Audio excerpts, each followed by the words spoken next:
Joe was sitting at his cubicle when his boss came by to ask him a question. Now, Joe was a devout Christian, went to church every Sunday, and his boss knew that Joe was very versed in doctrine and theology. Joe, his boss, asked, "Do you believe in life after death? Can you explain resurrection power to me?" "Well, why, yes, sir," Joe replied. "I do believe in life after death, and I would be happy to help you understand," said Joe. "Well, that's great," said his boss, "because after you left work early yesterday to go to your grandmother's funeral, she stopped by to see you, and I'm just trying to understand how the miracle works."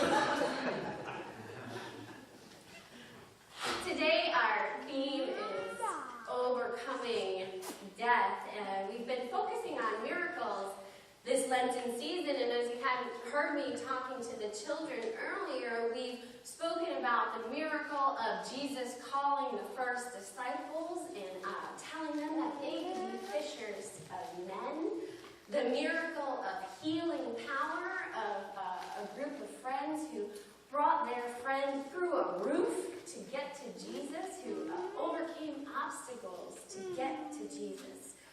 We talked about the miracle of feeding the 5,000, how a little boy with his lunchbox fed multitudes of people through the divine work of Jesus' miracle-making power. Our focus has not been just on how Jesus performed these miracles, but on how the community and the people around them participated in that miracle-making work. I start with a joke today because talking about death can be pretty heavy for some of us. In fact, it's only March, the third month of 2019, and a lot of us have experienced death this year in such a short time. Our congregation alone has lost 2 members this year in such a short time. So for many of us, in recent days, weeks, and months, we've experienced loss and grief. Why? Why? That's the word I hear most often when we are faced with death and grieving. It's funny, right? Because people think that, the world thinks that people of faith are supposed to have all the answers when we face things like death.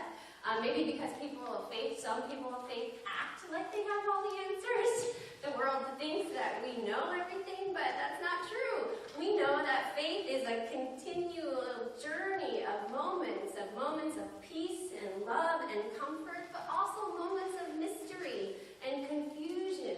When we look in the Bible, if we don't continue to ask why, how, we're not on the journey anymore. We've decided we're done.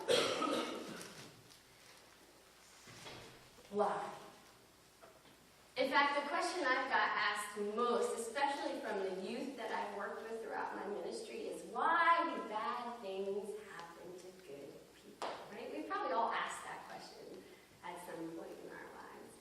So before we start talking about the miracle of overcoming death, let's just get a few things off the table before we get into it. So in the book of Genesis, in the beginning, we hear that God has created the world and that the world is good. The earth, the oceans, the skies, the plants, the trees, all kinds of living creatures and humans.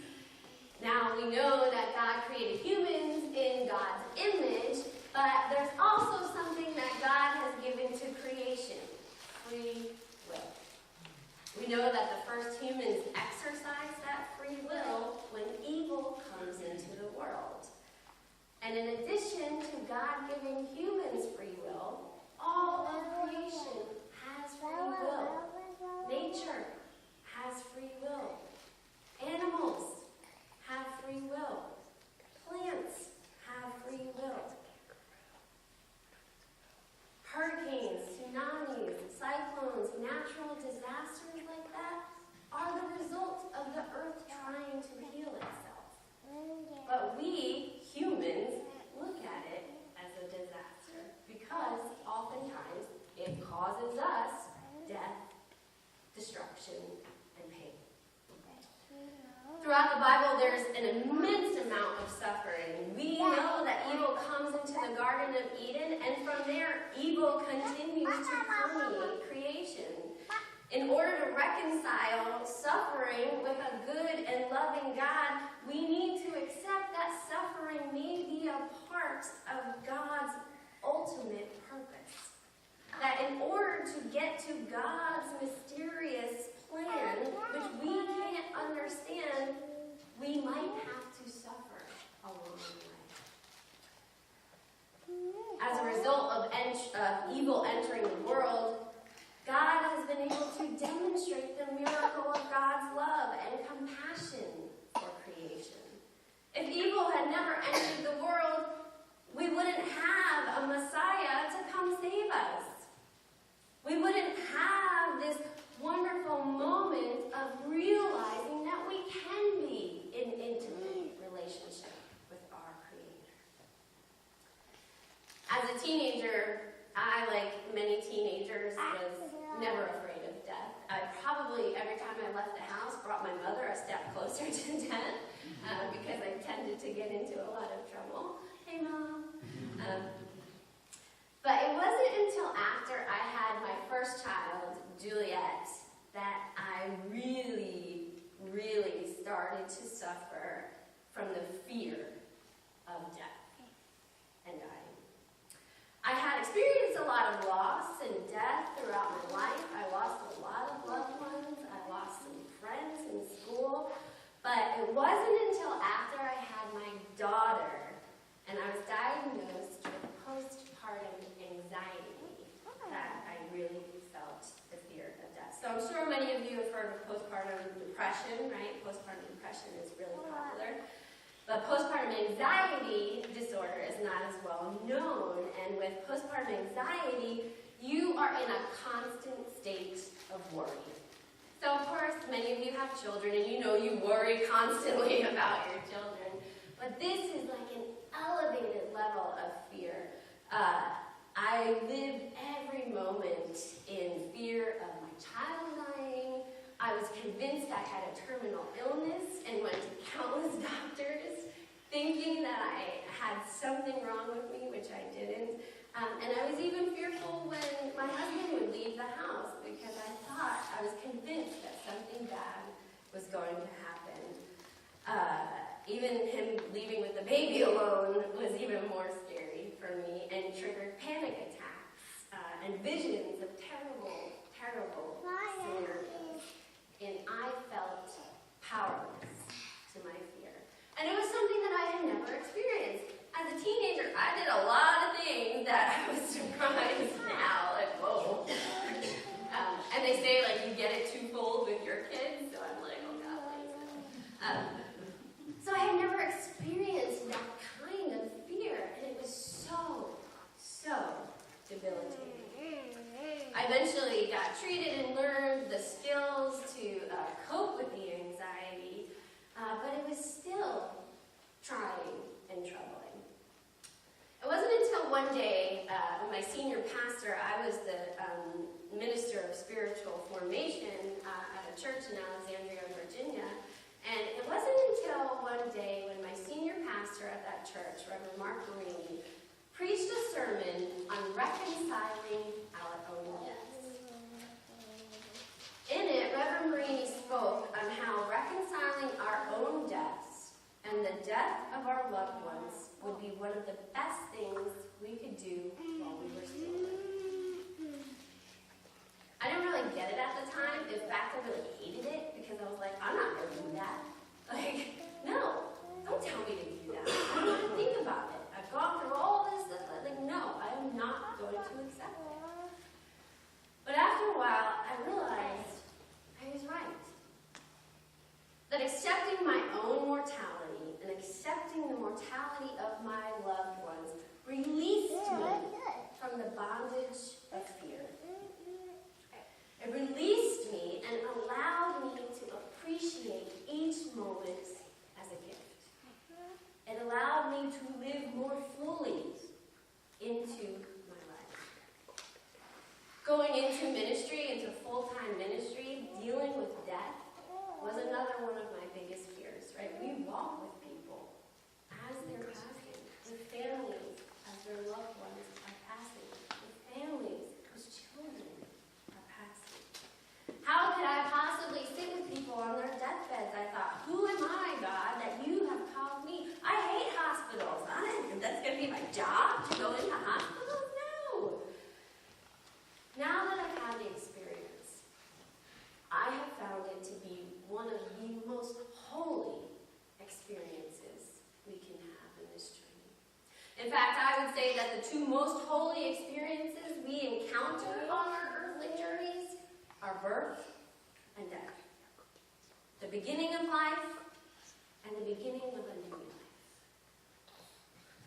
I want to take a minute to note that some of you here have lost children. Some of us have been with children who are passing. Some of us have buried children. And it's terrible. It's terrible. But it is also holy. So let's take a look at our passage today and look at how Jesus displays for us the miracle of overcoming death. Now, I want to note that Jesus doesn't save Lazarus because he's sad about Lazarus passing or his friends are sad. He saves Lazarus to give the hope of resurrection to the people. He saves Lazarus to show the glory of God has come to earth in its fullness, and that the old covenant has passed and the new has come. In verse 35, we hear, Jesus wept. Right? We love those two words. Jesus wept. Because it shows us that Jesus felt pain. Even in death, we hear that Jesus grieves. That should give us comfort. Knowing that we will grieve, but the hope that new life is promised. Verse 25, we hear, I am the resurrection and the life. The one who believes in me will live, even though they die. Whoever lives by believing in me will never die. Jesus doesn't save Lazarus or raise Lazarus to save him from death. Lazarus is going to die again one day. He doesn't make him immortal. Jesus performs this miracle so that the people will believe he is the Messiah. And so the people will find resurrection hope even in the darkness of death. When we talk about the miracle of overcoming death, we're not talking about being saved from terminal disease. We're not talking about God stepping in and stopping hurricanes and tsunamis from happening. No, we're talking about the miracle of overcoming the fear and grief and pain that comes with death. We're talking about victory over death in the sense of us winning even though we do die. Death is inevitable, but we can choose to live into it. That's the power of the resurrection. Before Jesus came, ancient Greeks believed that that was it, that death could not be reversed until the Messiah came at the end of days. They thought that that was it. And it's this reversal that Jesus does, this reversal of death, that cancels it out. It destroys the power of death and puts power in resurrection. In life, we can overcome death. We can build up those folks around us who are experiencing grief. We can walk with each other through that grief.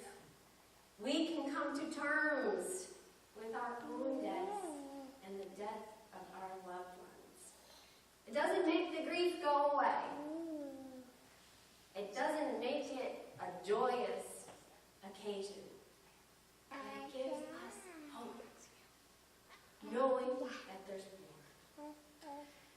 Later in the service, we'll sing the hymn, Victory in Jesus. Victory in Jesus. by Eugene Monroe Bartlett in 1939. In 1939, Bartlett had 2 strokes that left him paralyzed. He wrote many, many hymns, but this is the last one he wrote. I heard an old story, how a Savior came from glory, how he gave his life on Calvary to save a wretch like me. I heard about his groaning, of his precious blood's atoning. Then I repented of my sins and won victory. Victory in Jesus, my Savior forever. He sought me and bought me with his redeeming blood. He loved me ere I knew him, and all my love is due him. He plunged me